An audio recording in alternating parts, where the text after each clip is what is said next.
अब है जो वैष्णव हैं और उनके सामने भी वैष्णव हैं, तो वहां पे कैसे होता है, वहां चरण स्पर्श नहीं होता, वहां एक दूसरे को साष्टांग करके जो है अपना जो है भावनाएं प्रकट करते हैं और एक दूसरे के प्रति सम्मान की भावना रखते हैं।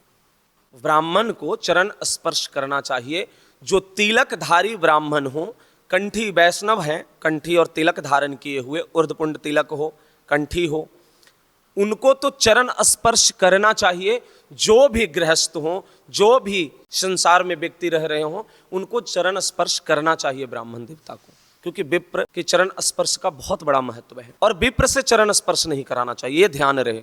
अब हमें एक चीज और ध्यान देने की जरूरत है कि चरण स्पर्श की जो बात कही गई है वो, जैसे हमने पहले भी कहा है, वो है श्रद्धा से है, भावनाएं प्रकट करने के लिए और आशीर्वाद के लिए होता है। यही 4 कारण होते हैं जिससे चरण स्पर्श किए जाते हैं या प्रणाम किया जाता है। तो हमें ये देखना चाहिए, साधक को खास करके एक बात ध्यान देने की जरूरत है।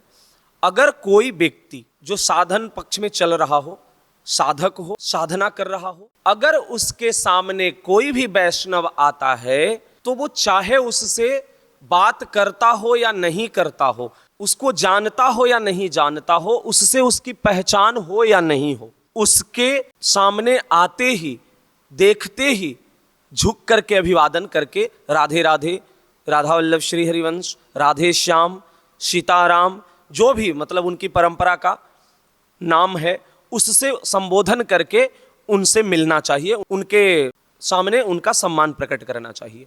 कहा जाता है कि किसी वैष्णव को देख करके अगर मस्तक नहीं झुका तो समझ लेना चाहिए कि वो बहुत बड़ा पुण्य अपना खो रहे हैं और अपराध की भागी होते हैं, पाप की भागी होते हैं। ये वर्णन है और ये कई संतों के मुख से है।